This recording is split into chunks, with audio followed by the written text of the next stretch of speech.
Nous sommes maintenant bien avancés dans notre voyage en biologie.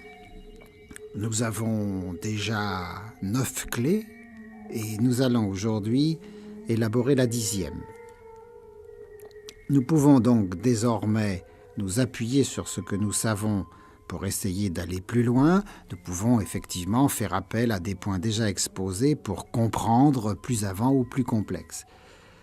Par exemple, le dernier entretien nous a fait découvrir les risques que le projet de vie et de développement d'un individu, le risque qu'il a de dévier, et d'ailleurs selon 2 modalités. D'une part, l'œuf peut, au moment de la reproduction, et à cause de l'erreur possible d'un système de transmission qui est sujet à des défauts, se trouver exposé à certains accidents. Et puis d'autre part, il est possible, après un développement normal, qu'une cellule, une ou plusieurs d'ailleurs, interprète mal en quelque sorte le programme dont elle dispose. Eh bien, dans les 2 cas, il s'ensuit de graves conséquences, des anomalies, des maladies, jusque la mort de l'individu possible.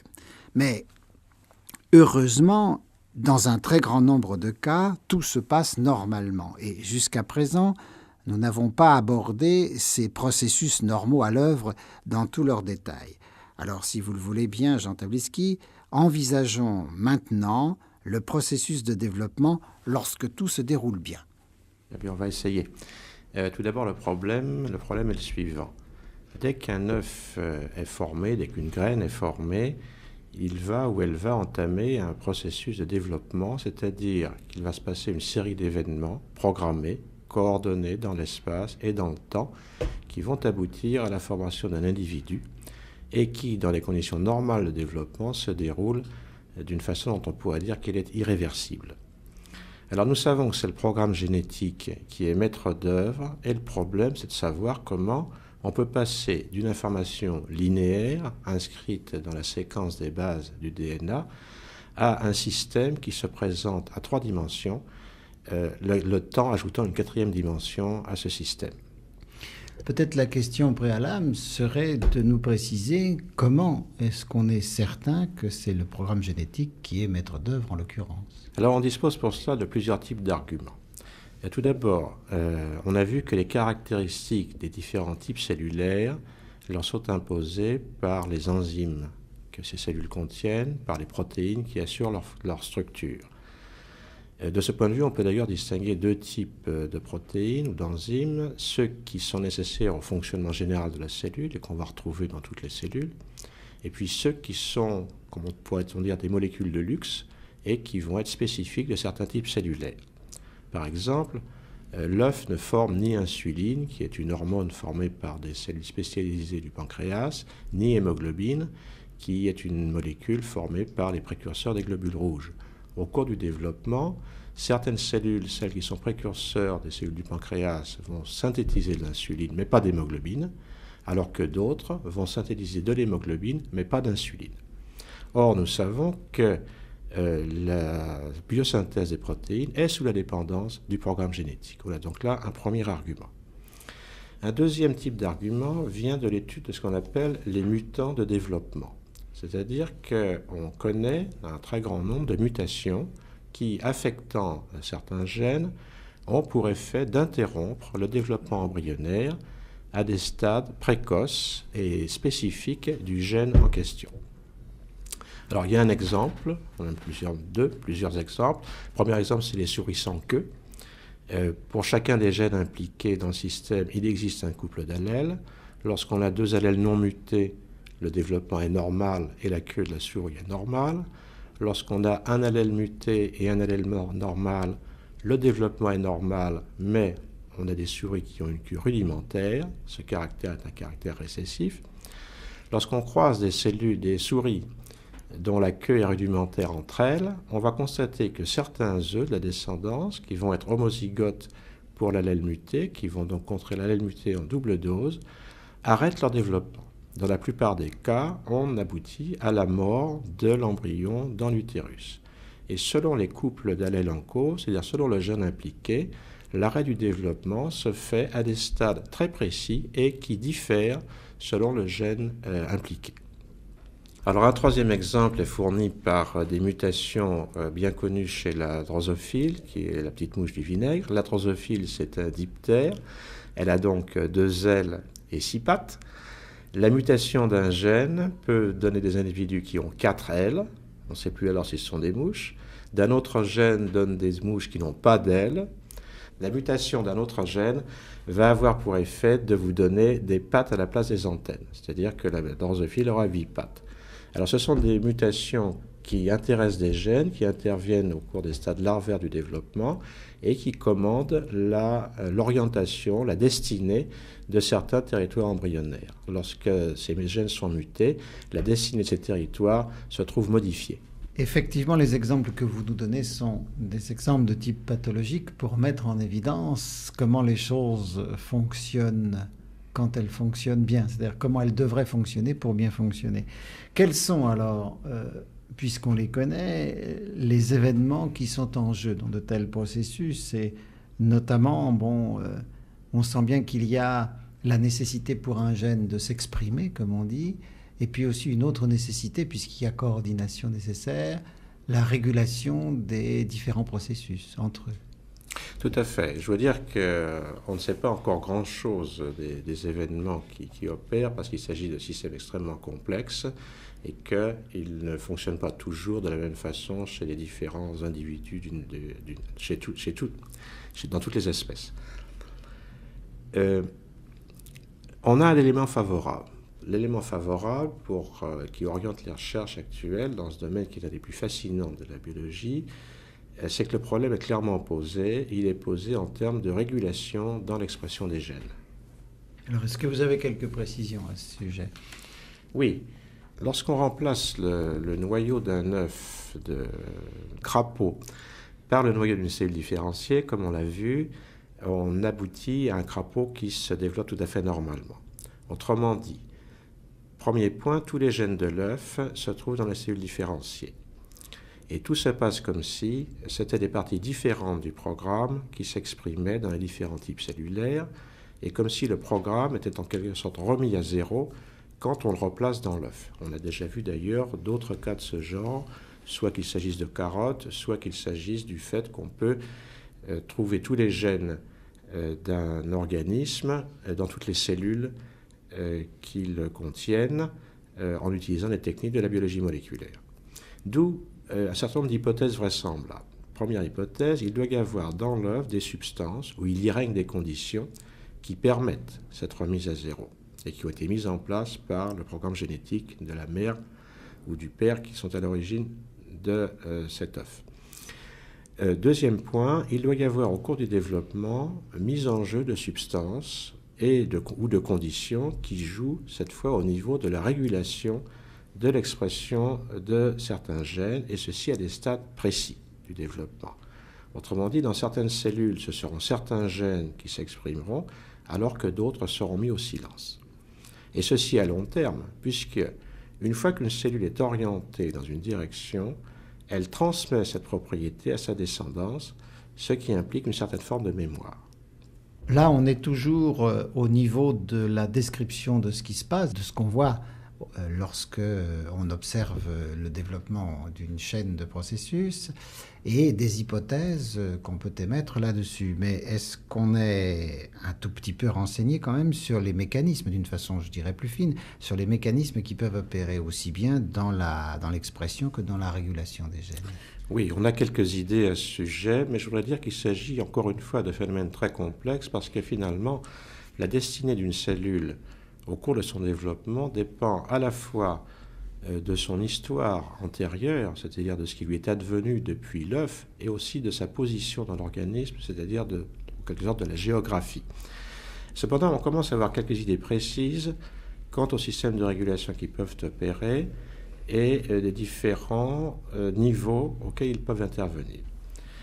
Ces mécanismes peuvent tout d'abord intervenir au niveau de la transcription, c'est-à-dire au niveau de la biosynthèse d'ARN messager à partir des gènes.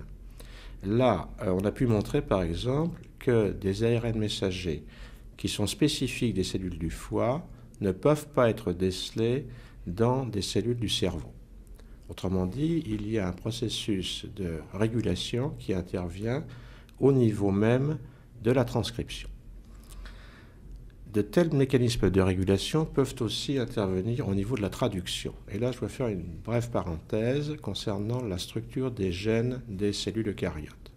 Il a été découvert depuis quelques années déjà que ces gènes sont des gènes dont on dit qu'ils sont éclatés ou en mosaïque, c'est-à-dire que la séquence dont ils sont constitués est formée de parties dont on retrouvera l'équivalent au niveau de l'ARN messager et donc de la protéine, et de parties qui seront excisées, découpées, et dont on ne retrouvera pas l'équivalent. Alors là aussi, il y a des systèmes de régulation qui opèrent, mais je dois dire qu'ils sont encore très mal connus, étant donné qu'il y a relativement peu de temps que ces phénomènes ont été décrits.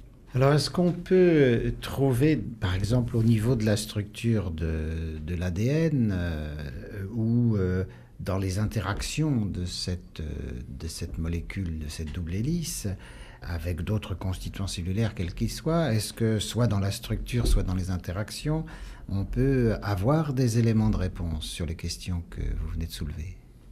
Oui, c'est dans ce sens qu'une partie des travaux s'oriente. Je voudrais d'abord faire une petite parenthèse. Dans les bactéries, le DNA est nu, c'est-à-dire on a la double hélice de DNA qui n'est associée apparemment à rien d'autre, et les systèmes de transcription sont immédiatement suivis des systèmes de traduction. Il n'en est pas de même dans les cellules eucaryotes. Tout d'abord, le DNA n'est pas nu. Il est très étroitement associé à de très nombreuses protéines, et ces protéines imposent à certaines parties du DNA des contraintes stériques. Contraintes stériques qui font que certains gènes peuvent se trouver masqués ou démasqués selon les protéines qui interviennent. D'où la notion de l'intervention de protéines régulatrices qui ouvrent en quelque sorte ou qui peuvent fermer certains gènes. Alors, c'est un système qui est bien connu chez les bactéries que l'existence de ces protéines régulatrices, mais elles n'agissent pas de la même façon. Certes, elles agissent en s'en liant au niveau du DNA et elles permettent à ce moment-là soit la transcription, soit l'arrêt de la transcription de certains gènes. Dans le cadre des cellules eucaryotes, le système est plus complexe et ce sont apparemment des contraintes dans l'agencement de la molécule même du DNA, dans cette structure secondaire, qui pourrait être à l'origine de la mise en route ou de l'arrêt de certains gènes. Et on a de bons arguments pour ça. On a effectivement isolé de certains types cellulaires des protéines qui en sont spécifiques et qui se lient à des gènes particuliers, alors que les mêmes protéines venant d'autres types cellulaires ne se lient pas à ces gènes particuliers. On peut donc voir ainsi des événements se dérouler sous la dépendance de protéines qui agissent sur des gènes donnés, leur permettant ou non de s'exprimer. La plupart des études qu'on fait ou des analyses qu'on fait se font effectivement à partir des bactéries, mais par ailleurs, vous l'avez fait remarquer, il y a un certain nombre de différences entre les bactéries qui n'ont pas de noyau, qui sont des cellules sans noyau, et puis les cellules eucaryotes qui en ont. Est-ce que cette différence de structure ne peut pas aussi amener une différence dans les processus? Il y a effectivement une différence. Alors que chez les bactéries, une fois l'ARN messager transcrit, il peut être immédiatement traduit et aboutir à des protéines.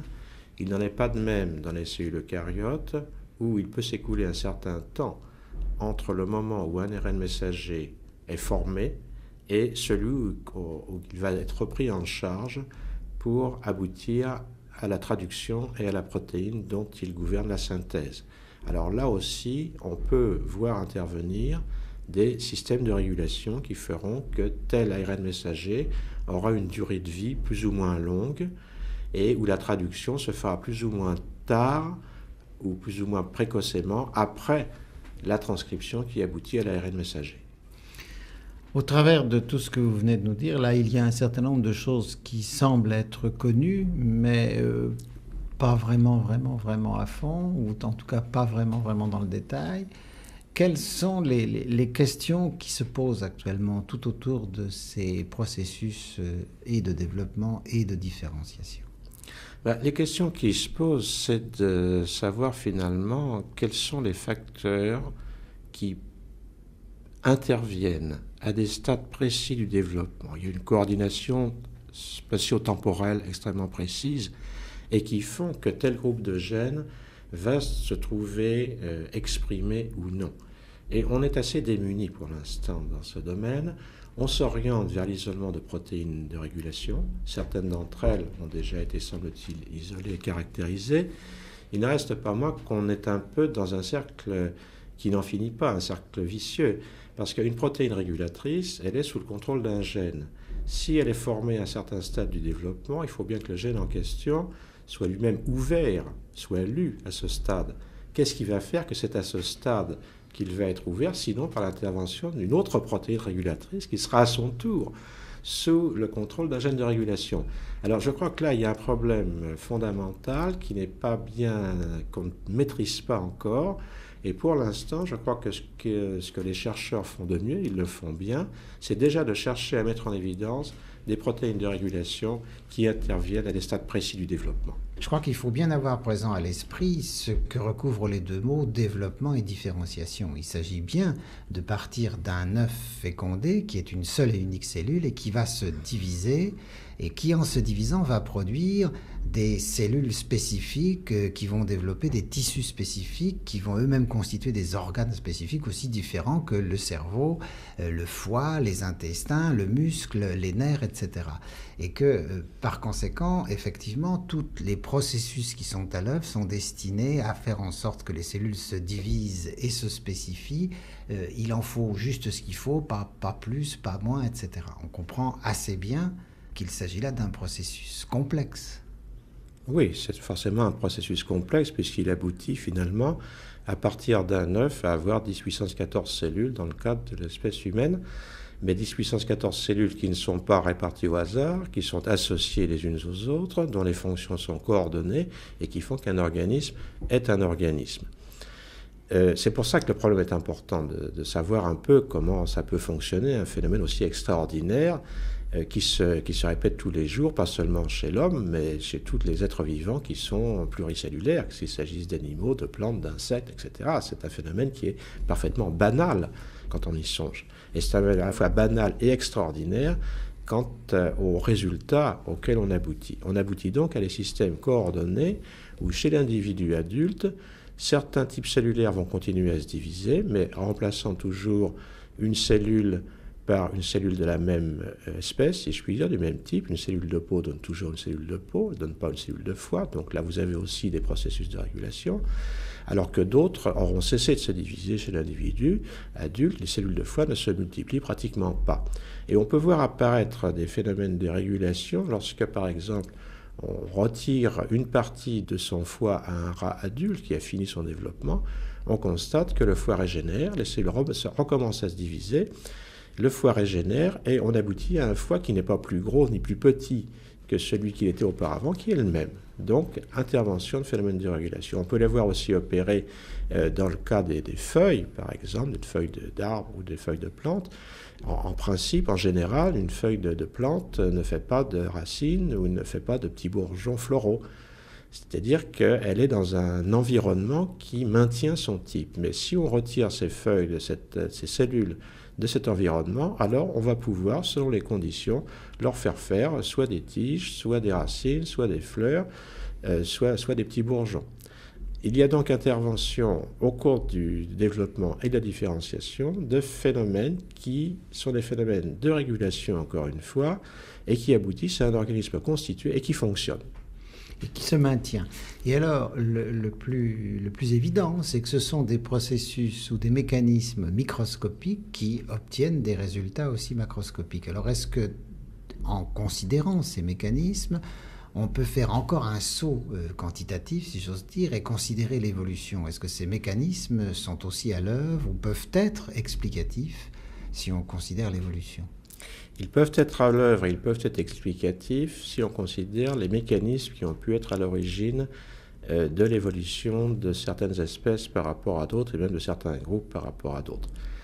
Il est frappant de constater à quel point un embryon de veau, un embryon de lapin, un embryon de chien et un embryon d'homme se ressemblent. Il faut vraiment avoir l'œil d'un spécialiste pour dire à qui on a affaire, à quoi on a affaire, à certaines étapes précoces du développement embryonnaire. Ce qui veut dire que dans cette série, mais il en est d'autres, le plan général d'organisation a été conservé au cours de l'évolution pour des organismes dont les ancêtres remontent à 60 ou 100 millions d'années. Donc, ce plan d'organisation a été conservé. Mais il y a quand même des différences, puisqu'un lapin, ce n'est pas un veau, et un chien, ce n'est pas un homme. Alors, où peuvent se situer ces différences? Est-ce qu'elles se situent au niveau de l'ensemble des gènes, et en particulier de l'ensemble des gènes de structure, c'est-à-dire de ceux qui commandent la formation des protéines? Il semble que non. L'un des arguments pour dire qu'il semble que non, c'est que lorsqu'on fait l'analyse comparée de tels gènes chez le chimpanzé et chez l'homme, par exemple, on constate que plus de 90% de ces gènes sont communs, ce sont les mêmes. Alors, si ce sont les mêmes, où peuvent se situer les différences? Bien sûr, il y a 10% qui restent. L'idée vers laquelle on s'oriente, et qui semble une idée raisonnable et attractive à la fois, c'est de dire que les processus essentiels qui ont conduit à la différenciation entre un chien et un lapin ou entre un homme et un chimpanzé, ce sont des processus qui sont intervenus au cours de stades donnés du développement pour les accélérer ou pour les ralentir les uns par rapport aux autres. Autrement dit, ce seraient les mêmes processus en gros qui seraient en jeu, mais certains gènes de régulation interviendraient, par leurs produits naturellement, interviendraient plus ou moins tôt ou plus ou moins tard au cours du développement embryonnaire selon l'espèce considérée. Pour l'instant, on n'a pas encore de données expérimentales précises sur ce point, et on peut simplement faire une remarque.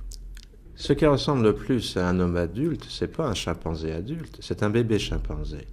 Et on s'oriente vers la conception selon laquelle, finalement, c'est le maintien de caractère infantile au cours de la vie d'adulte qui caractérise l'homme. C'est ça qui fait en particulier le charme des hommes les uns par rapport aux autres, mais c'est ça aussi qui leur a donné la possibilité de développer un cerveau aussi bien organisé qu'il l'est. Il semble donc que ce soit des processus de ralentissement de la progression du développement de certaines parties de l'organisme qui seraient à l'origine du développement extraordinaire du cerveau que nous connaissons.